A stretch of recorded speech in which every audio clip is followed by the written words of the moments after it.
So this is a buck rub.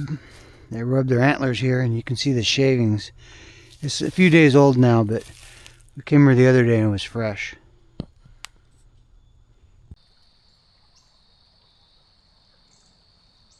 Here's a video about the bigger buck that I got this year. These are whitetail deer I'm hunting down south, and hunting along a river on some private property that I've hunted for a number of years in this location. We have about 4 tree stands. I'm the only, other than the owner of the property, I'm the only other person who hunts this particular area. On the neighboring property there is a person who also hunts, but he's rarely there. And this is the experience I had on this larger buck that I got this year. There was a much larger buck that I did see, but couldn't really, put the rifle or the bow on. So maybe next year or sometime in the future that will happen.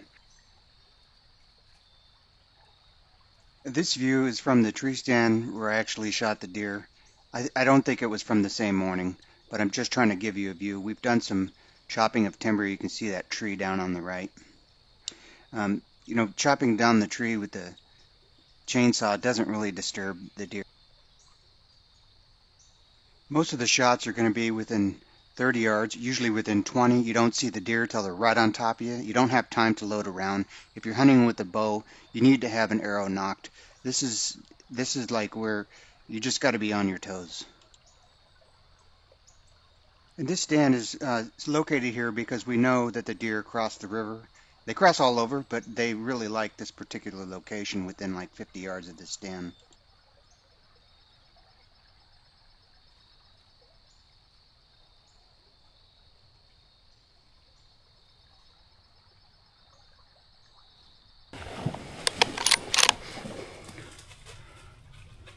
Okay, I've just taken a 10-yard shot. The camera does not turn on fast enough. This is what I was talking about previously. The deer, you got to be on top of it, and the deer are right on top of you before you know it. That's what's happened here. Quartering away shot, a very good shot.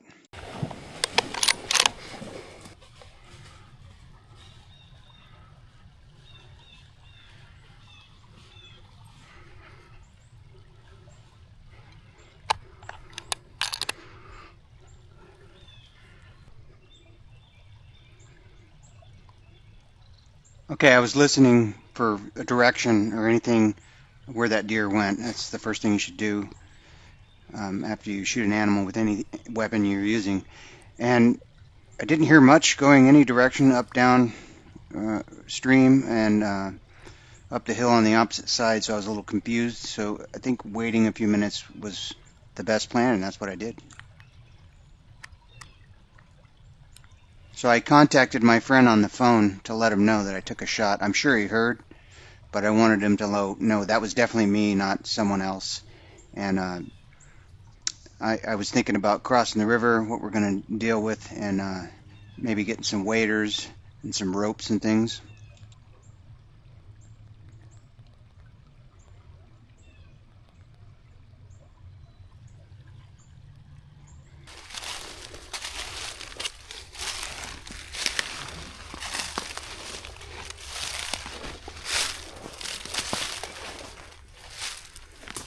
The shot was definitely good, and most of the bleeding was internal. That's why we didn't see much of a blood trail.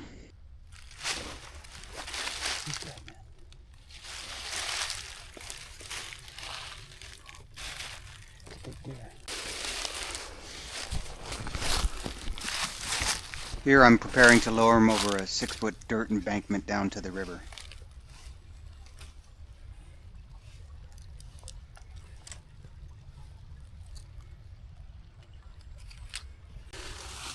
I drag this big Louie across the river. He ran across the river, so I have to drag him. Is it running?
concern was a little bit farther back than I expected, but it did the damage. Yeah, I was talking about damage there, and it pretty much destroyed the lungs. Get close. Getting close. Yeah. Not a giant, but damn, that's a nice one. That's a decent. There's gonna be some good meat off this guy. Thank you. Thank you, Jesus. Thank you, Jesus. Thank you for the gift of your flesh. Pretty big boy for a whitehead. Whitetail. Wow. Little luck. Back to Holland. Work. Mexican work. South Park.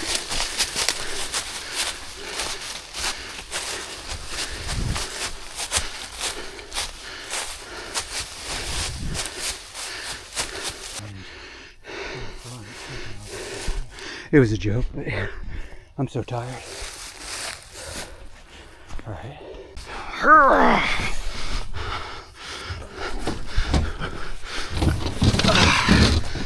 Got him.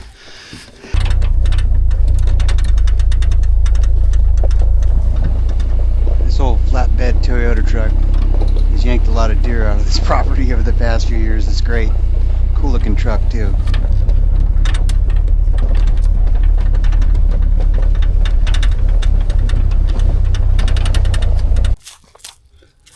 Let's get it started here.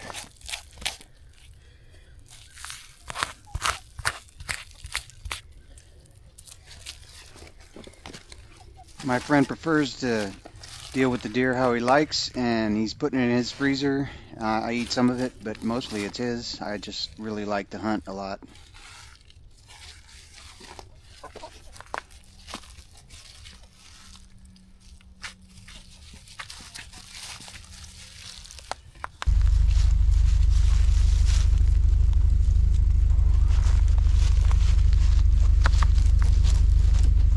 So what he likes to do is get all the skin off up to the neck and down to the bottom of the legs, and turn it back over, hang it from its antlers, and then gut it out.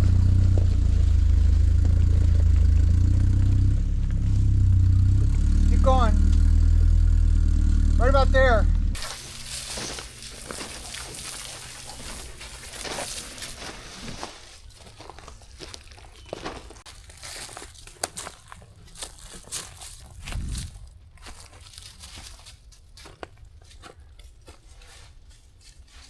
So what had happened is the bullet went in and it hit somewhere on the front left leg, and we didn't recover the entire bullet, but there was a lot of damage up there, but we didn't really see a big exit wound or anything. You can obviously see the bloodshot meat in that area though. Both of us like to eat deer ribs, and these cutters here do a great job cutting up the ribs. I think that's the best way to do it.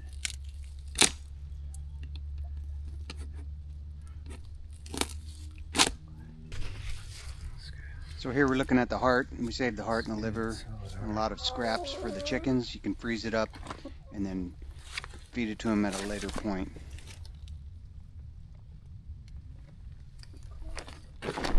All right, we're dumping gut file in this open field here. The idea that, well, the turkey vultures will clean up, but if somebody wants to coyote hunt here in a couple of days, or in the next couple of days, there'd be an opportunity.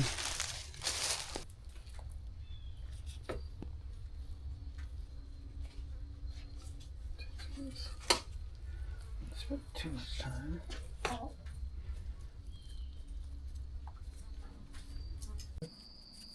Some Goya adobo. Adobo! Oh yeah. Yeah, solo. Adobo. That'd be the fire over there going.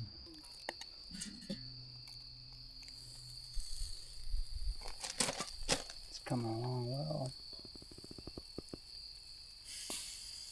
Backstrap.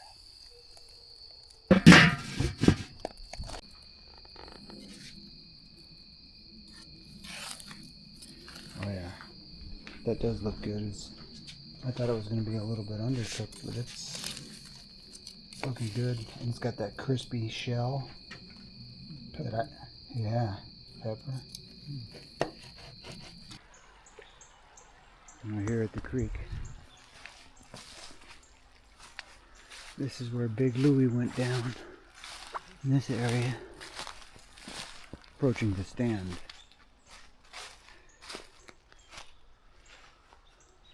I'd say it's about 12 feet up or so.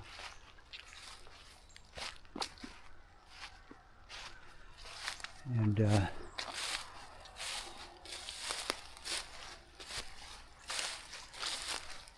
Louie was right here when he got hit. Ran over there. This is like 10 yards basically.